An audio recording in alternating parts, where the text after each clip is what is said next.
To the March 8th, 2022 regular meeting of the Pinehurst Village Council. We have a regular meeting, work session, and also a short closed meeting planned for tonight. The agendas are in the back. If you haven't picked up one, please feel free to do so. They're also posted on the signs to your left and right in Village Hall.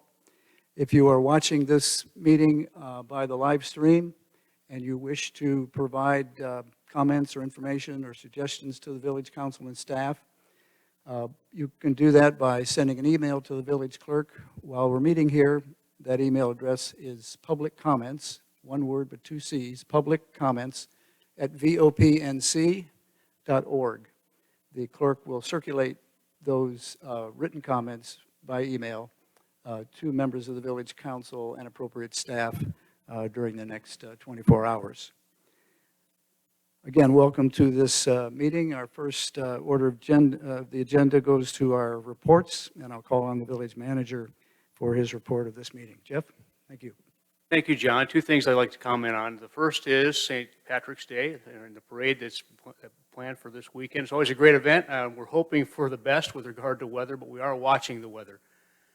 If you all haven't looked at the forecast for this weekend, it's going to be looking like it's going to be wet on Saturday morning and then thankfully kind of drying out, but it's going to get cold and very windy, and that's what we're looking at. So we want to pull that event off because it's important for our community and it's always a good time, but we'll be watching that weather situation and hopefully making a call as early on Friday as possible. The second is I'd like to give everybody an update on where we are in policy development regarding short-term rentals. If you've been following this situation, you're probably aware that at the last council meeting, the council adopted a series of policy objectives that they would like us to pursue as we develop policy approaches for council consideration. And staff is kind of right in the middle of that effort right now, and I anticipate at the next meeting the council holds in 2 weeks, we will be presenting a combination of policy options that we think strikes an appropriate balance between property owners' rights and preservation of neighborhood character. And those policy options will fall in kind of, general categories. One would be changes to our municipal code, things like changes to our nuisance ordinances and on-street parking requirements. The second one would be general zoning changes that more or less apply to all residential properties. And then the third, zoning changes and permitting requirements tied to our zoning authority that would pertain exclusively to short-term rental properties. And so I don't have a lot of details on that yet, but we are, I've seen kind of a very, very rough draft of some of those approaches, but we're nowhere near ready at this point to talk about that in detail. That's all I've got, John. That's a lot. Thank you, Jeff, and especially for the STR outline. It's good that we all are up to date on that, and we look forward to discussing it at the next meeting if the policies are ready at that time. I'll make my comments and updates to you on my responsibilities between meetings in the following way, but I wish to open on a note of optimism on the one hand and then sadness on the other. Optimistically, we're delighted that COVID seems to be moving away a bit from our concerns day by day, but I would encourage all of us to continue to be safe and do the things that you feel are important for yourself to protect yourself and your families and your neighbors as you go about your business. But we're delighted that we can continue to now hold these meetings in open meeting and encourage you to, again, be safe. The notes of sadness, personally for me, and I think for members of the council,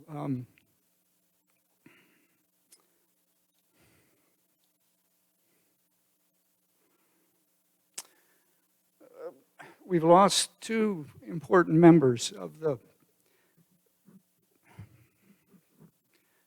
governing community of Pinehurst and the county in the last 3 days.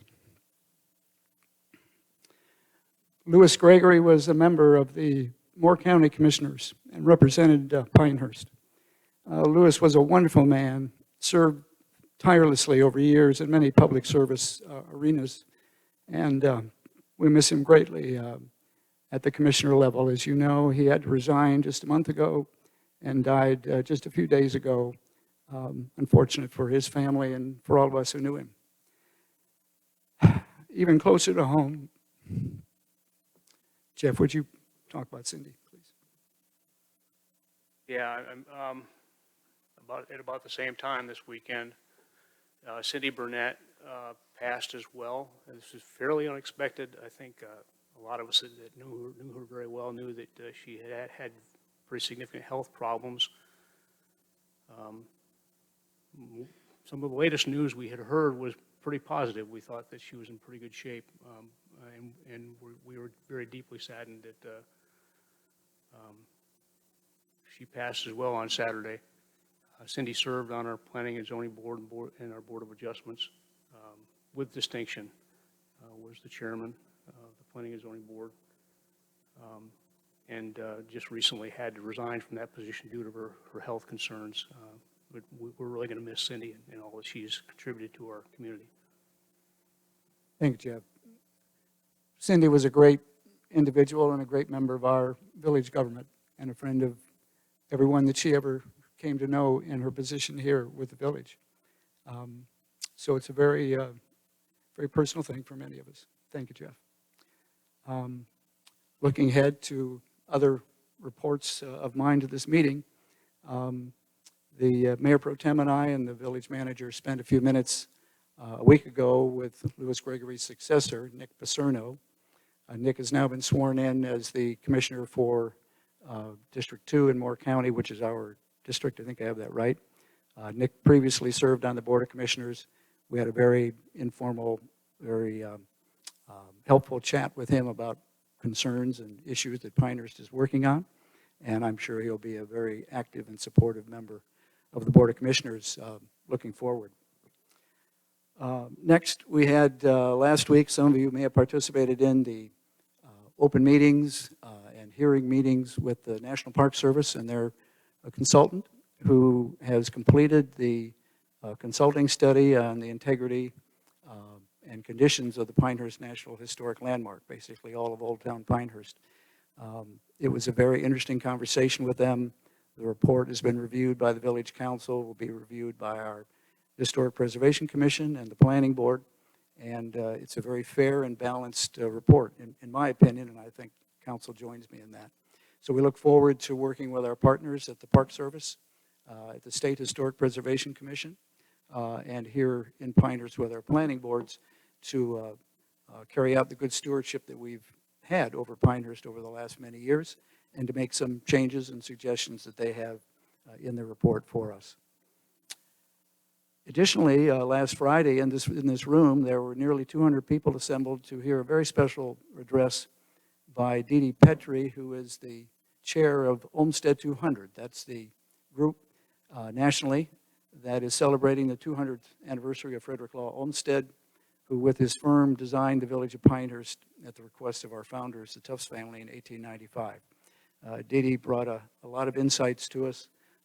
We are thankful to the Women of the Pines organization for bringing her here and being involved in that effort. And it kicked off a series of events through this year that the village will support in conjunction with the resort and others, having to do with the 200th anniversary of Mr. Olmsted on the one hand, but also the 150th anniversary of the birth of Donald Ross, the golf architect who resided in Pinehurst and designed so many famous golf courses around the world. His birthday is in November, Mr. Olmsted's is in April, so we have a series of events being planned that hopefully you'll come to participate in and be knowledgeable about Mr. Olmsted and Mr. Ross going forward. Finally, the Mayor Pro Tem and I and Mr. Sanborn had a meeting yesterday with the Department of Transportation reviewing some of our concerns and long-term policy issues. So we're keeping in touch with them with regard to a number of important developments around us and across the county that affect traffic and traffic control in the village of Pinehurst. So I'll conclude my remarks that way, and I'll move to Mr. Pizzella. Thank you, Mr. Mayor. And It should go noted that the author who spoke here to this packed house for the Women of the Pines was particularly complimentary to you in making the event happen, among others, but she cited you, so I want to mention that for all.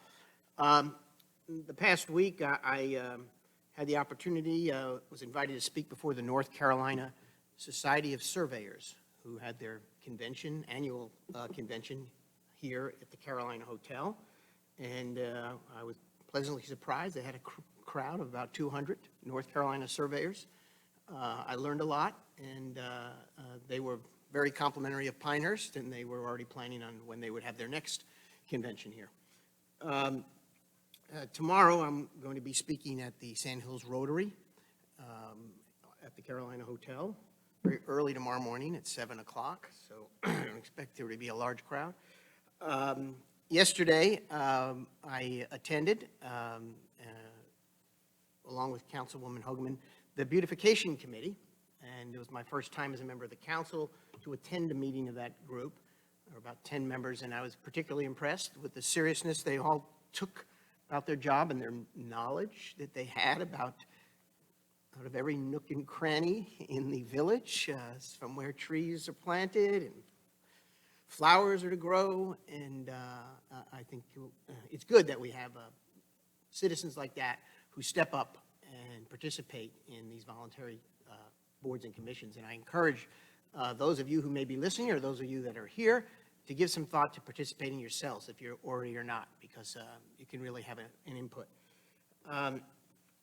The last thing I wanted to mention is that Thursday morning at 9 o'clock, I am going to have a tour of the Moore Regional Airport Authority with the Director Scott Malta. I invite my fellow colleagues here on the council and any staff that might be interested to join me. It's not a personal thing. I saw a presentation he put on about 2 weeks ago, and I was very impressed, and he said if anyone would like more information or to see the airport, please contact me. So I, of course, took him up on that.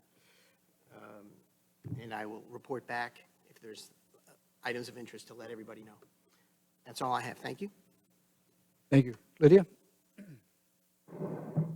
Thank you, John, and thank you so much for bringing up the passing of Lewis Gregory. And I'll start crying too. I shed my tears the other day, but I had the privilege of serving as his campaign treasurer and got to know him well through that and better after that. But there's one thing that Lewis said over and over: I just want to do what the public wants me to do.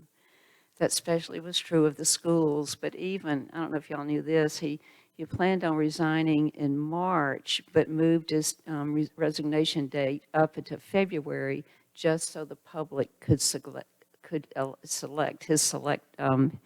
his replacement for the last 2 years. So he was a dear friend and an amazing leader and a very compassionate and caring person when it came to serving the citizens of Moore County, and he's dearly going to be missed by many.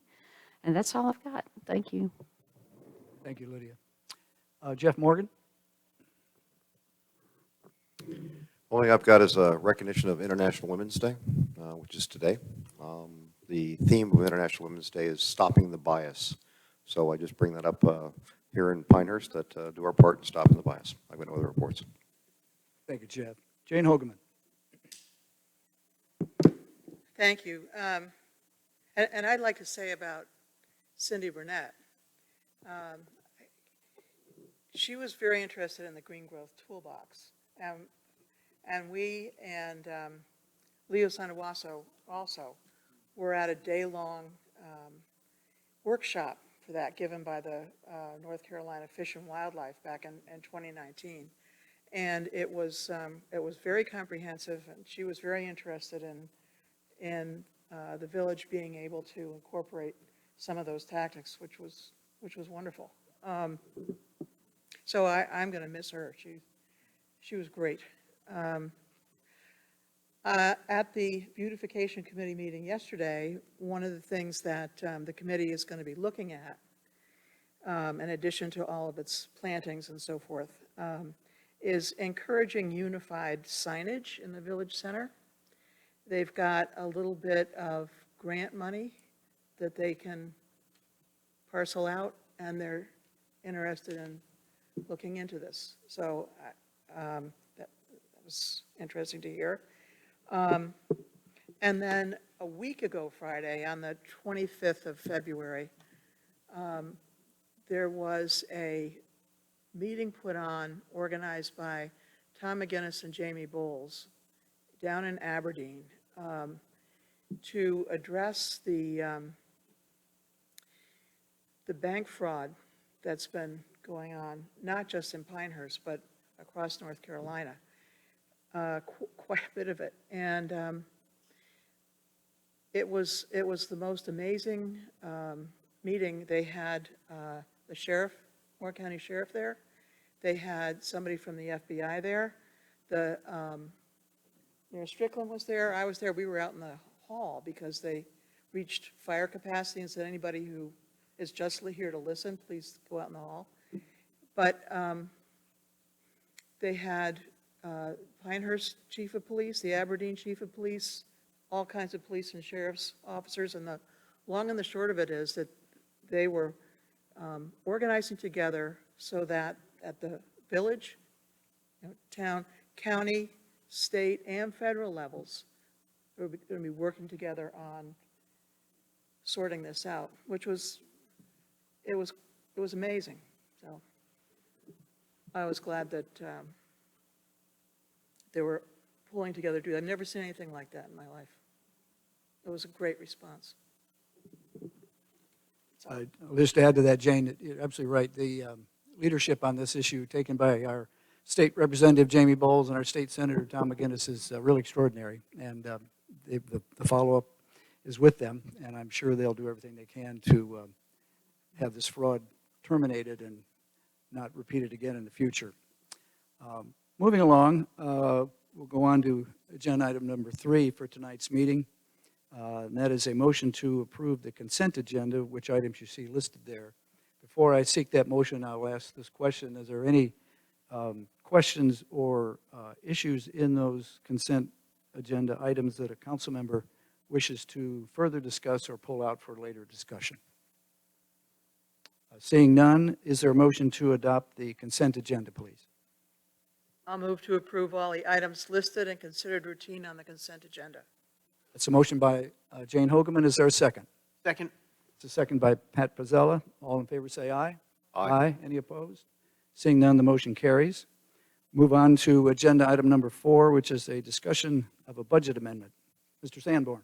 Thanks, John. While Brooke makes her way up to discuss this further, we had an unexpected large maintenance bill associated with one of our fire trucks. We had to replace an engine.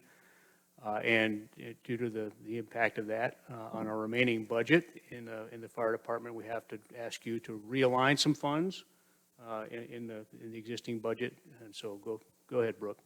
Perfect. Thank you, Thank you, Jeff. Brooke. Good evening. Good evening. As Jeff mentioned, so over the past 4 years, we have experienced a few issues with one of our fire engines in particular. So as part of our daily preventative maintenance check that the fire department staff complete, they have occasionally noticed some lower coolant levels in the truck. They reported this to fleet maintenance, and fleet maintenance sent the truck for repairs over the years, and there have been a few repairs that have been made periodically. But most recently, they referred the truck to 2 different Cummins motor authorized dealers or mechanics for diagnosis. And after both of those diagnoses, they identified that coolant had been leaking into the cylinder and caused deterioration in the engine. So ultimately, that is what caused the need for this repair. Because of the age of the truck, it's only a 2013 model, and those typically have useful lives of around 20 years, give or take. So it's still young from that perspective. So the recommendation is to install a remanufactured engine so that it will be able to last for the remainder of its useful life. So a budget amendment is available for your consideration tonight, and that's to transfer funds from the fleet maintenance, or to the fleet maintenance vehicle and repair account to cover that replacement of the engine cost, It would move the $52,000 from streets and grounds infrastructure over to fleet maintenance, vehicle repair and maintenance budget, and then a direct allocation to the fire department budget. So that's why you see the 2 debits and 2 credits. It's one of those allocation accounts. The streets and grounds infrastructure account currently has available funds for our sidewalk, walkway construction for this fiscal year. The funding amount was only an estimate, it was a placeholder, and so all of those funds may not be needed for the projects that were presented to you earlier at a previous meeting. If we do reach the point, though, of bidding those sidewalk projects by the end of this fiscal year, and we need additional funds at that point, I'll be happy to prepare a budget amendment at that point to pull it from fund balance. But at this time, I'm proposing a movement within our existing funds instead of a budget amendment to fund balance. And so I'm happy to answer any questions you may have. Otherwise, there is an amendment for your consideration. All right, thank you, Brooke. I think we've read that. Question for me really has to do with your last comment in the last paragraph. I just want to make sure that as we go through the end of the fiscal year, the next several months now, that if we need to bring funds back to the pathway and sand clay paths and all the things we're trying to do, we'll do that, because I think it's Absolutely. important we get that done in a timely manner and the plans we can. Absolutely. So that's, other than that, this is a pretty routine budget amendment type with that exception. Other questions from members of the council with respect to this amendment or a question on the transfer? Seeing none, is there a motion? I'll move to approve this item, dealing with the transfer of funds. You have it specifically on your motion sheet? You want me to be specific? Okay. I'll go with it. I move to approve ordinance. Number 4. 2203, amending the ordinance appropriating funds for operations of the Village of Pinehurst fiscal year 2022 regarding revenues and expenditures of the general fund for the purpose of fire truck engine replacement. That's a motion by Pat Pizzell. Is there a second? Second. Second by Jeff Morgan. All in favor say aye. Aye. Aye. Any opposed? The motion carries. Brooke, thank you very much. Move on to item number 5, an amendment to our agreement with the Given Library. Jeff? All right, thanks, John. I think I'm on my own on this one, but maybe Kelly can help me pull up the document. I think most everybody in the room is aware that we have an existing agreement with the Given Tufts organization to transfer the library, the Given Memorial Library and Tufts Archives to village control here in April. And there are various specific terms in that contract. And as we've moved forward toward April, there was one issue that we mutually agreed needed to be amended to achieve, in the end, the same outcome, but just do it in a different way. The original agreement called for us to assume their existing lease on the post office building. And this change instead requires them to maintain the lease, and we just reimburse them for those expenses. And then there's a couple other provisions in there that are intended to create the same outcome that we expected from the original agreement. Thank you, Jeff. This was earlier discussed with council a few weeks ago in preparation for this, and the document actually has already been signed by the library, I believe, by their corporation. That's right. They have agreed to this amendment, and it's signed on their end. So this is your opportunity to contemplate approval, and then if you do approve, then John, you can sign this document as well. Thank you. Any questions, comments from council? Seeing none, is there a motion to approve this item? I'll move to authorize the mayor to amend the asset and service transfer agreement among Given Memorial Library, Inc. and the Village of Pinehurst as presented. That's a motion by Jane Hogeman. Is there a second? Second. A second by Lydia Bosch. All in favor say aye. Aye. Any opposed? That's unanimous. Thank you very much. We'll move on into other business. Is there other business that staff or council wish to bring to the regular meeting? I know there's a few items that we may have added to the work session, but are there other items? Ms. Hogeman. Thank you. Back on February 10th, I attended a TARPO Zoom meeting. That's the Triangle Area Rural Planning Authority. And it includes Moore County, Lee, I think Harnett, and part of Durham And first of all, the voting members of that group include somebody from from each of the 4 counties, and then also a municipal member from each of the 4 counties. And the Moore County municipal member is vacant. And I looked up their rules, and the way that you're supposed to pick somebody is that all of the mayors of the Moore County municipalities are supposed to get together and pick a delegate.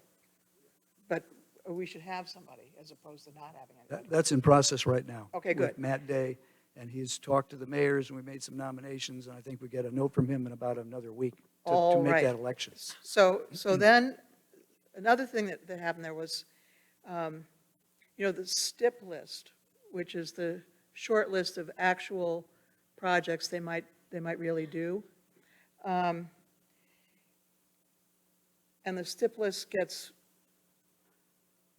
looked at each year. Yeah, they're revalidating it this year because of Yeah, and- funding problems. But because of funding problems, they've got a longer list for this year than they're going to be able to actually do. So in the spring, they're going to come out with a revised, shortened list of those projects. And there's going to be an opportunity, though, for communities to say, well, you took this particular project off of the list, and you're leaving another project on the list. We'd rather swap them and have you do a different one instead. So we don't want to miss that chance.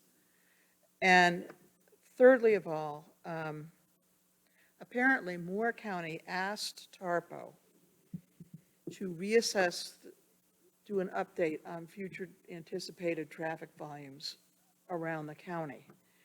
And they've got that community biz software and so forth, and they're working on it now. And I just want to make sure that we know what information they're starting with, because back in 2013, they had information that said that RETJ would be built out at the rate of 1 house per acre, but of course it's not zoned for that. It's zoned for 1 house per 5 acres. So I just want to make sure that we're in communication with them and that they've got accurate information to put in as opposed to starting off of. I'm not aware of them asking for the information at this point. They may have, but my understanding was that they would be using existing zoning. So they should be using the existing zoning. Make sure, Yeah. I just want to make sure. Yeah, yeah. I think it's important to make sure that, to communicate with them. And it sounds like the county has asked for some kind of an update Yeah. themselves as a unit partner in, Right. Right. in that. Okay. Bill. I guess I would just add that, well, that's not true. I was going to say that our zoning is on the, our zoning is not on the county GIS, so, No. yeah, but they could get it off ours, yeah. Jeff, you and I can find a way to follow up on that. Good. Can Patrick? Based on what Jane said, going back to the STIP list, is there a window that we're supposed to speak up in? Oh, yep. Or is it, how do we sort of not miss the opportunity? That's all I want to know. At the February 10 meeting, they said it would be, they were a little bit vague, but they said they would be coming out with a new revised list in the spring, late spring, and that maybe in the summer would be the chance. But I just want to make sure we have somebody in attendance at those meetings so that we see it coming. Okay, I'm just, what. Yeah, that's maybe they- typically organized by the Moore County Transportation Committee, that effort to prioritize across Moore County. This question for Jeff or Jane, the STIP list is based supposedly on objective criteria, correct? They do. They have basically a formula that all projects are scored against. Yeah, okay. Yeah. But it sounds like, Jane, from what you're saying, there might, traffic is such a big deal, and we talk about Yeah. how do we do a global look at traffic? Is what you're describing part of a global look at traffic in Moore County? And is it possible that if there's a global look, it could be beneficial to us as we try to figure out our transportation challenges? So part of what they do in this, in the scoring, it's a very lengthy formula, if you will, that they use to score all potential projects. But part of that is an assessment of how a future project addresses future, the challenges posed by future traffic demand growth. And the size of that future traffic demand growth is dependent on a lot of assumptions that are built into that modeling, and that's what Jane is referring to, whether it's on current zoning or worst-case zoning or what have you. So the formula is what it is, and I mean, it's more or less subjective. There's a lot of, I mean, everything that, you can't make everything 100% objective, but, you know, there are scores that are assigned for this and that and the other thing. Some things are pretty objective and some things are still fairly subjective, but they all line up in this formula that spits out a score for all projects. And on top of that, all these projects have basically bonus points that are assigned by NCDOT Division 8, our division, and by TARPO. And those bonus points are assigned based on the local priorities. And that's where the Moore County Transportation Committee comes in. I guess the key is that we just need to be vigilant so that we don't miss an opportunity, and I gather we'll be that, without saying more. Well, and Thank you. supply input where we can with the transportation challenges that I feel like we uniquely face down here. To the extent we can provide some sort of input that will move the needle, it sure would be great to do that. Just not sure how we do that. Well, I think it's a little unique too in this case, as Jane said, that there's an opportunity, if the priorities are going to have to be pushed out some years, for the local authority to maybe work on which priorities are kept shorter term and which are kept longer term beyond the initial selection. That are in that 10-year window that we would be most concerned about. Yep. That, you know, have the highest impact on the village of Pinehurst are our section of NC5, which is several years out right now, and it might get bumped because it's kind of on the end of that horizon right now. The traffic circle improvement, which was currently or previously slated to start right after the 24 open, and it sounds like maybe that still may be the case, but you know, so there's that one. There's the 15501 improvements to the north. It sounds like they may be scaling that back a little bit based on recent conversations we've had with them. There's that project to put in what's termed as an interchange at Morganton and 15501. Another one that's competing in this round of things, and then expansion of Highway 211 out to the west. And off the top of my head, those are the big projects that are in that 10-year window that we're talking about. Thank you, Jeff. Any other questions or comments from council on this point that Jane has made? Are there any other pieces of business for the regular meeting? I know there'll be some in the work session. Seeing none, we'll move on then to comments from attendees. And as I do that, I'm going to ask two questions. First, we've been working this week with a little bit of a different audio system here in Village Hall. I had the impression when I'm speaking tonight that I'm not projecting enough. Can everybody hear what the council is saying? And because that'll affect comments from attendees as well. So I guess we're doing all right with that. The second point is this. I have the list of 9 individuals who have signed up to speak in the public comments, which will begin. I'll call your name and ask you all to follow the rules and regulations that are on the sign-up sheet. They are these. You're limited, please, to 3 minutes. Please speak to the council and be polite in all of your actions. Also, if you're down the list a little bit and your remarks are completely redundant to something that another person has said, you might consider not speaking, but we're perfectly willing to hear from all of you who signed up tonight. I'll start the list with Marcus Lowry, please. Marcus Lowry. Marcus Rose is number 2. And Marcus, you can speak from that microphone right there or at the table, whichever you prefer, and that applies to all speakers tonight. This is fine if you can hear me. Yes. Thank you. Appreciate your time. My name is Marcus LaRose. I live at 85 Ponte Vedra Drive in Pinehurst. My wife Kathy and I are owners of Sandhills Rentals and Caldwell Banker Advantage. We currently manage over 150 long-term residential properties and 45 short-term rental properties in the Pinehurst area and throughout Moore County. My wife and I also own rental properties. Let me first start by saying thank you for your service to the residents of Pinehurst. It is greatly appreciated. I understand you're hearing concerns from Pinehurst residents regarding short-term rentals and are doing what you can to determine your due diligence, determine the best course of action. During your last meeting, you rolled out a list of goals you would like to accomplish, and I would like to address a few of those goals. Goals to ensure traditional neighborhoods remain predominantly occupied by long-term residents and do not create the appearance or feel of tourism destination. I believe neighborhoods will always remain predominantly occupied by long-term residents, and most people would not even be able to tell the difference between a long-term and short-term residence. However, any type of government regulation relating to neighborhoods, neighborhoods would, any limitations, neighborhoods to long-term residents would be a consideration of invasion of personal property rights. Goals to ensure short-term rentals uses do not adversely impact property values in neighborhoods. As the owner of one of the largest real estate companies in Moore County, I can assure you that short-term rentals do not adversely affect property values. They are, in fact, a large reason why everyone's property values have increased over the past 2 years. Since COVID, many people have traveled to Pinehurst, did not want to stay in hotels because they did not want to be around people they did not know. They wanted to be in houses where they knew and trusted the people they were with. Many of those people returned to Pinehurst, purchased homes, and spent hundreds and thousands of dollars renovating these homes that have been misused and dilapidated for years.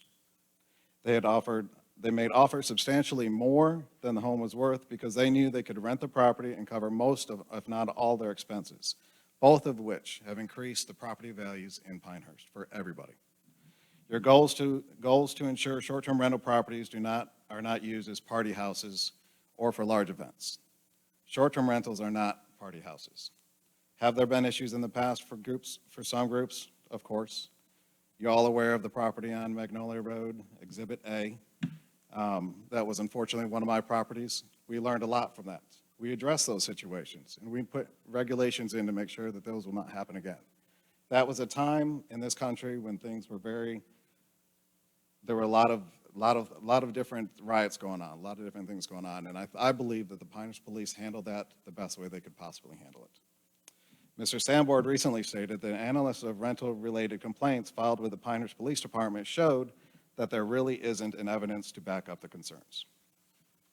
Goals to ensure overnight parking for short-term rental properties does not significantly congest residential streets. I believe there are already ordinances in place for that. Your goals to ensure short-term rental properties are not modified in ways to make them less suitable for future and traditional residential properties. This is another property rights issue. Government does not have the right to tell someone what they can and cannot do with their property as long as they're meeting current building codes. Your goal to ensure minimum public nuisance behaviors such as noise and trash that often associate the short-term rentals without creating significant additional work for police and code enforcement staff. There are already ordinances in place for this. The village staff is already notifying owners of trash cans, and Pinehurst Police reports show that there is not an issue. I'd also like to address that last year, my company booked 1,327 groups last year. Out of that, I can count on one hand how many issues we had. That is less than half of 1%. And all those properties and all those issues were addressed with a phone call and taken care of. Mr. LaRose, we're at 3 minutes and beyond. One of your goals to reduce tension be short-term rentals and property owners and their neighbors. Some neighbors enjoy living next to short-term rentals. Some of them are nice and enjoy meeting the people that are traveling to this country or to this area. Maybe if everyone took that approach, this situation would be handled differently. Bottom line, short-term rentals have been around for over 100 years, and they are a major part of the local economy.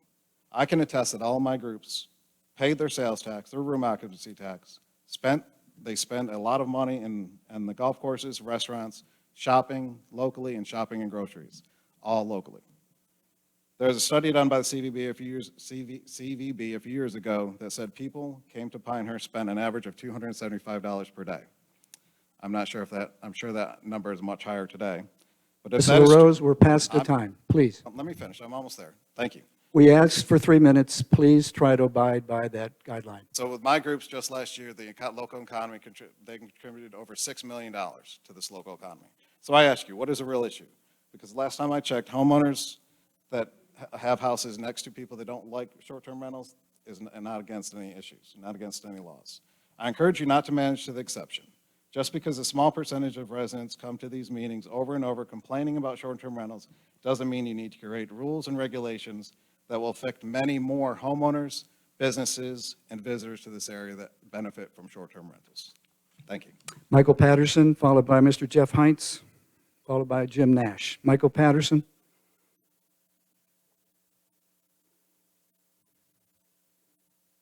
Mayor, council members, thank you for your time. I appreciate it. My name is Michael Patterson. I'm an attorney in Charleston, South Carolina. My wife and I own a condo at 85 Pine Valley, which is managed by Sandhills Rentals. I'm here to just indicate my support for short-term rentals. I'm a huge supporter. One of the main reasons is economic benefit to the community. According to the September 2020 article in the pilot, visitors to Moore County provided a $563 million economic impact in 2019, which was up 8% from 2018. The local travel and tourism industry directly employs more than 6,300 people in Moore County. Through state sales, excise taxes, taxes on personal and corporate income, tourism generated $28.4 million in tax revenue for Moore County. Visitor spending generated an additional $16.6 million in tax revenue from travel generated and travel-supported businesses. On average, each Moore County household saves $445 in state and local taxes as a direct result of visitor spending. Additionally, based on the information contained in the Village of Pinehurst Financial Transparency Center, the Village of Pinehurst derived 65.6% of its 2020 tax revenue from two sources: real and personal taxes and local option sales tax. Obviously, short-term rentals contribute to local option sales tax. Real property tax revenues are increased when real property values are increased, creating higher tax assessments. Property values go up when there is more demand than supply. People fall in love with Pinehurst when they come to visit. How do they visit? They visit through short-term rentals. My wife and I have taken advantage of short-term rentals in Pinehurst for the last 20 years. And in 2019, we finally had the income to buy a condo. When our kids were little and before I was an attorney and I was still a police officer for the city of Charleston, the only way we could even afford to visit Pinehurst was to be able to rent things through short-term rentals. And so one of the things I would say is, going back to the property values, visiting Pinehurst through short-term rentals introduces people to Pinehurst. And that's why people are buying here, and they want to buy here because they're becoming familiar with the community and they fall in love with it just the way my family did. Additionally, Darren Burrich provided a report to the council with a list of counties to evaluate and determine what other counties are doing and how they're regulating short-term rentals. And what stood out to me was Wrightsville Beach has no regulations. And I also didn't see Dare County on the list. And I think the reason for that is because both of those counties recognize that they are resort and tourist communities. And Pinehurst is a resort community. And I can't imagine what my summers as a kid would have been like if my family was not able to rent a home for a week in Nags Head every summer. So I would encourage you to leave short-term rentals the way they are. I don't think it creates any issues, and I think it only serves as an economic benefit to the community. Thank you. Thank you. Jeff Heinz.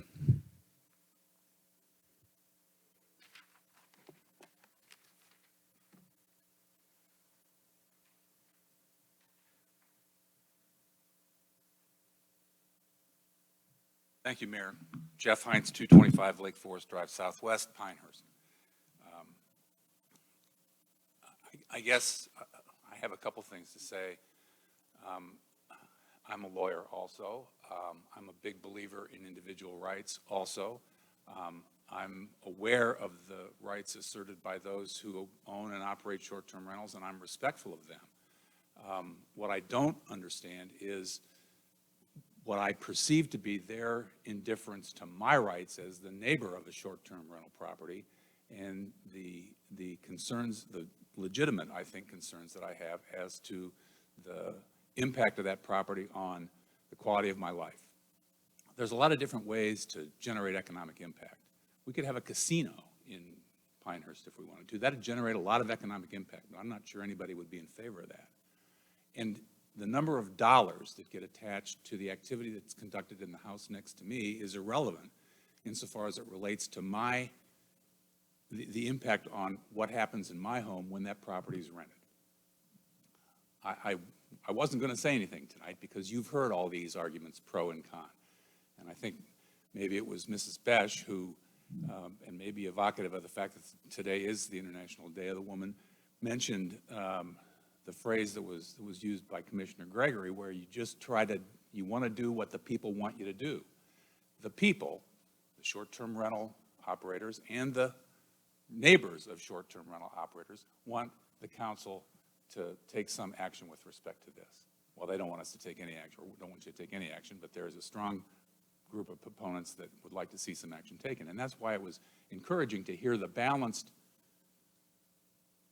format that appears to be evolving at the staff level in Mr. Sanborn's report this evening as to a balancing of the interests of the short-term rental owners and operators and the short-term rental neighbors. And I strongly encourage you to pursue that path, and I am confident that men and women of goodwill on both sides of this issue will be able to see their way clear to a solution that maybe doesn't make everybody perfectly happy, but at least makes everybody reasonably happy. Thank you. Thank you. Jim Nash.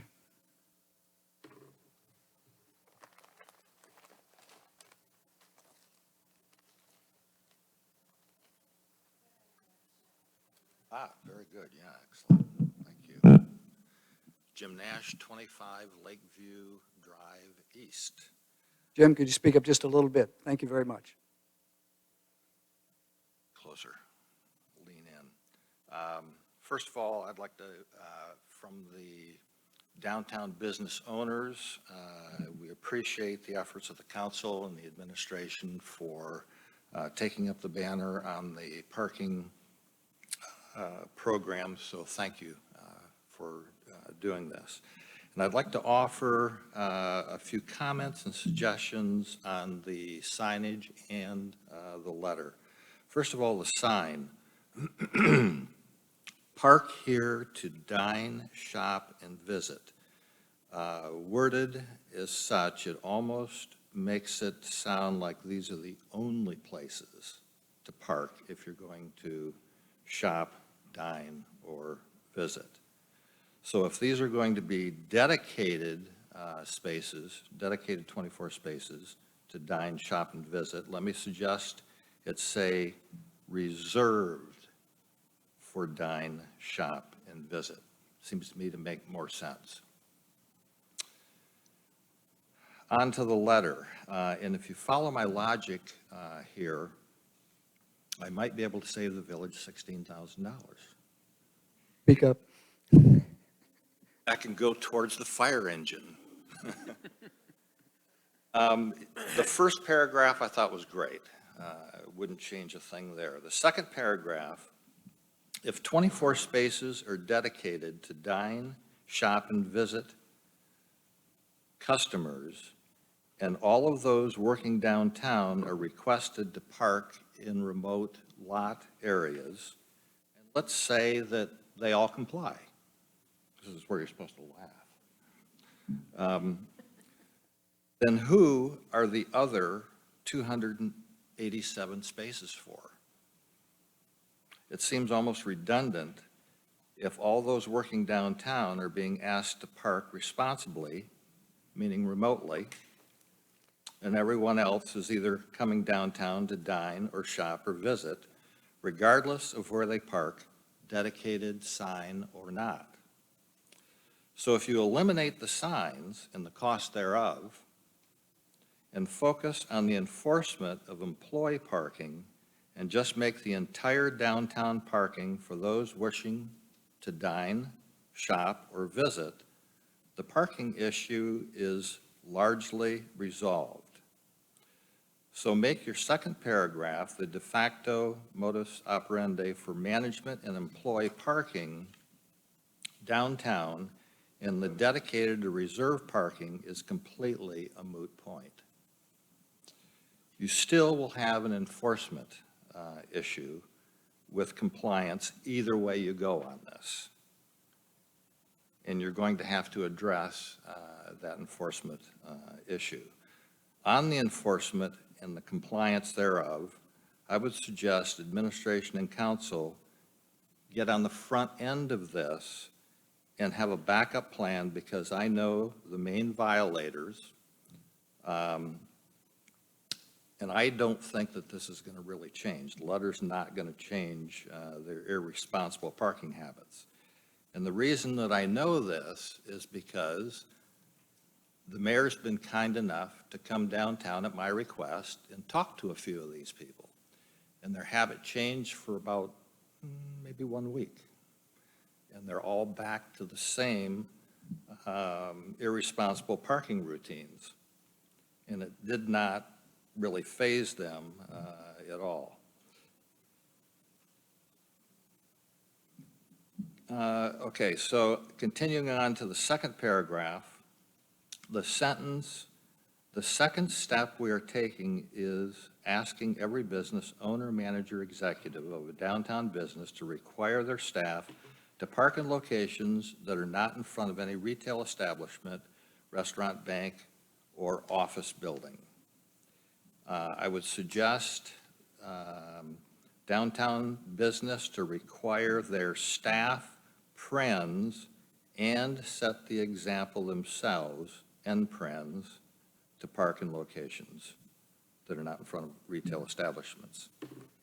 Rest of the letter I thought was great, so hopefully council will consider these suggestions. Thank you very much. Bob Barmore.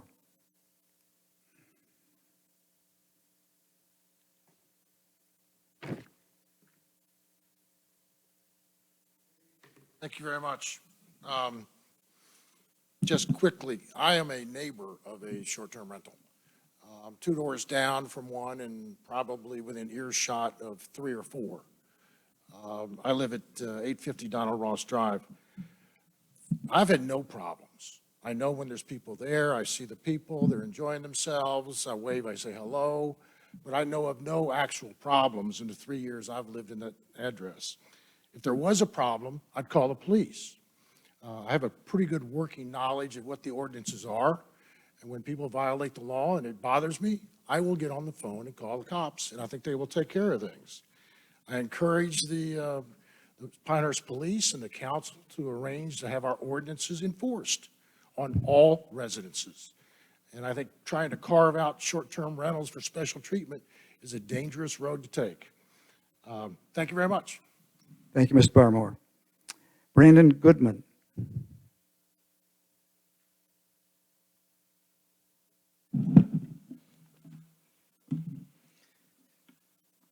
Mr. Mayor, Village Council members, my name is Brandon Goodman.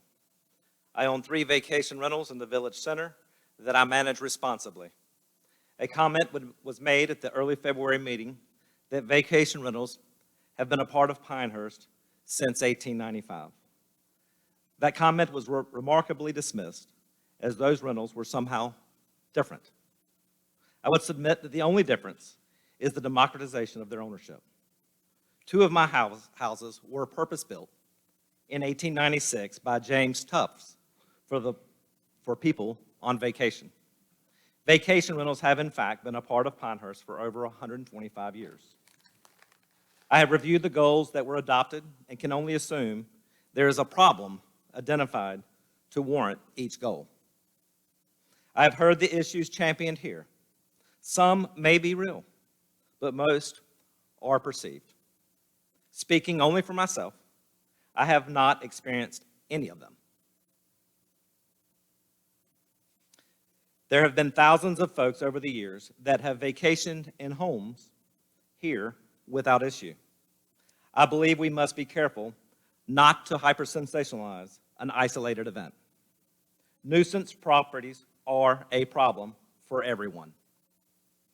let's deal with them using the general statutes already afforded to us. I want each of you to consider a final thought.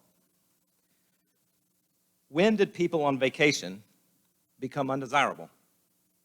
And what data supports that? If it is your conclusion that folks on vacation are undesirable, why would you want them at all? Thank you. Thank you, Mr. Goodman. John Kinzer.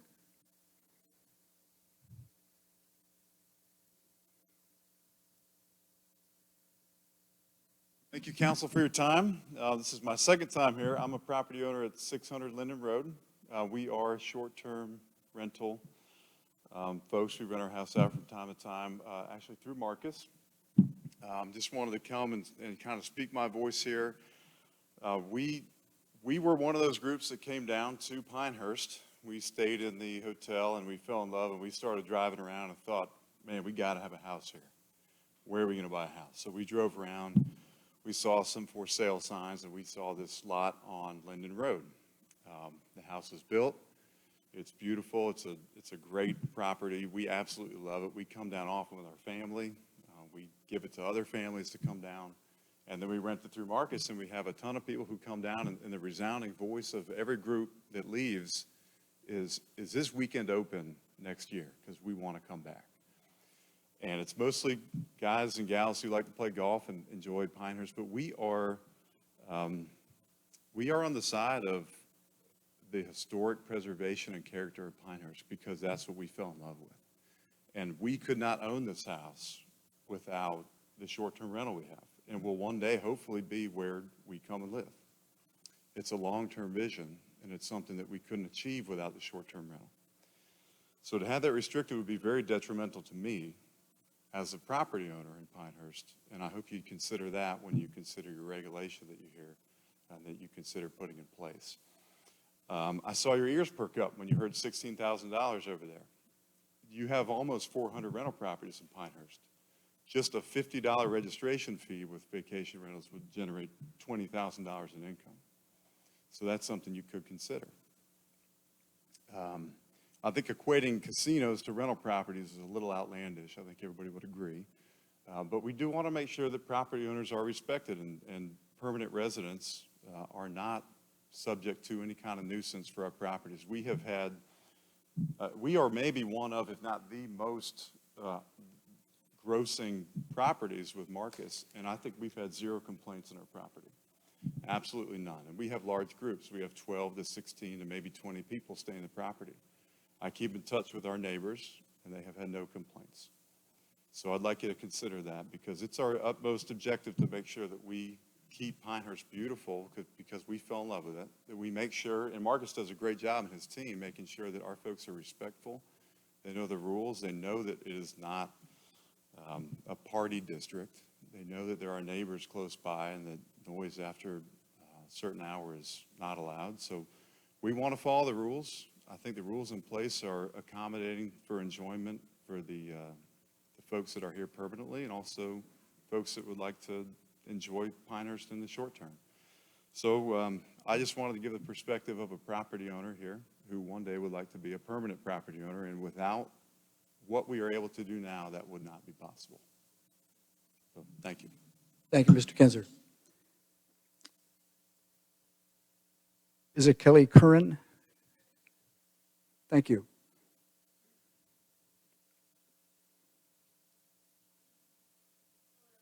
Kelly Curran, as Marcus is probably one of the largest real estate offices here. I may be one of the smallest. I am the broker-owner of Next Home in the Pines and Curran Property Management, and we manage 2 properties in Pinehurst, and the Shermans at 5 Magnolia have asked me to come here to represent them. Listening to everything that's going on here, our properties do follow all the ordinances of Pinehurst. There have been no complaints that I'm aware of through the police department. And you've heard from a lot of people about vacation rentals, that they're coming here to rent properties and visit the area. Our properties have been rented from a number of people who are residents that are using it either as overflow for private weddings that they're having and they need family to be right there on the street. We had a holiday party for the kids of the 6 to 8-year-olds with the nannies that were right next door. So the parents were at one house, the kids were at another. So I think there's a lot of uses for vacation rentals. It's not just people coming here, it's not just large groups that are trying to party, it's also supporting the residents that are here and what they're looking for to get the most out of their lifestyle. Thank you. Thank you very much. That ends the list of public comments for the evening. We will move on to a motion to adjourn, and we'll have about a 5-minute, 6-minute break before we start our work session. Is that acceptable to council? Is there a motion to adjourn the regular meeting and move to the work session? I move to adjourn the regular meeting. Motion by Lydia Bosch. Is there a second? Second. Second by Pat Pizzella. All in favor, say aye. Aye. Any opposed? Seeing none, motion carries. Regular meeting is ended, and the work session will begin in 5 minutes.